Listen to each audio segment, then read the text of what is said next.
Bilindiği üzere 5 Nisan ülkemizde Avukatlar Günü olarak bilinmektedir. Fakat bugün 5 Nisan'ı bir kutlama günü olarak değil de avukatlık mesleği üzerinde konuşabileceğimiz, avukatlık mesleğinin sorunları üzerinde kafa yormamız gereken bir gün olduğu kanaatindeyiz. Çünkü avukatlık mesleği son yıllarda gerek ekonomik koşullar gerekse de mesleki itibar bakımından zorlu bir sınav vermektedir.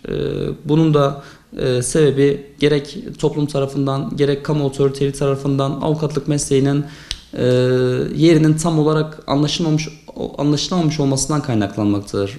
Avukatlık dediğimiz kurum savunma makamı yargının 3 saç ayağından bir tanesidir ve gerekli önemi, gerekli değeri görmesi gereken bir kurum olmasına rağmen maalesef bahsedeceğimiz bazı sorunlardan, bazı sıkıntılardan dolayı bu değeri tam olarak görememektedir. İlk önce üzerine konuşmamız gereken konu meslektaşlarımızın, avukatların ve özellikle de genç meslektaşların mesleklerini ifade ederken karşılaştıkları sorunlar ve zorluklar oluyor. Bunlardan en başta geleni maalesef ekonomik sorunlar.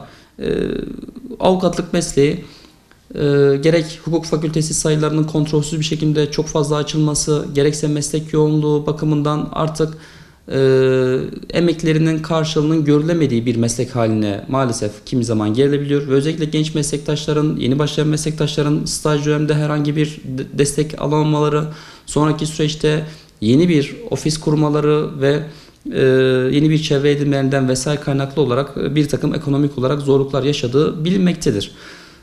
Hal böyle olunca da meslektaşlarımız, avukatlar görevlerini ifade ederken bazı zorluklarla karşılaşmaktadır. Bunlardan bir tanesi de avukatın maruz kaldığı şiddet ve baskı maalesef. Avukatın mesleki faaliyetini icra ederken kimi zaman baskıya uğraması, kimileri tarafından şiddete maruz bırakılması gibi olumsuz durumlarla karşılaşmaktayız.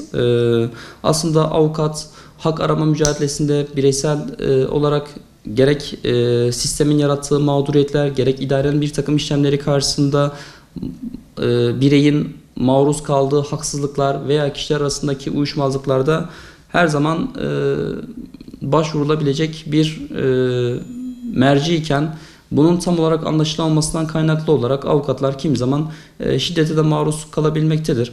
Bunun önlenmesi için öncelikle daha caydırıcı ve etkin yasal düzenlemelerin yapılması, var olan yasal düzenlemelerin etkin bir şekilde uygulanması ve toplumun avukata bakış açısının tamir edilmesi gerektiği kanaatindeyiz. Şunu net bir şekilde ifade etmek lazım. Vatandaşların avukata bakış açısı maalesef çok da doğru ve sağlıklı işlemiyor.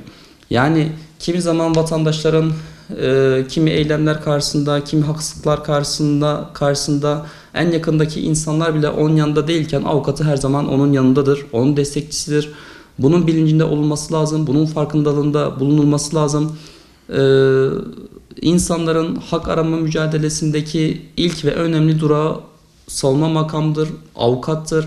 Bunun bilincinde olması lazım. Güçlü bir savunma mekanizması, güçlü bir savunma olmadan güçlü bir adalet sisteminden bahsedilemeyeceğini de bilinmesi gerektiği kanaatindeyiz.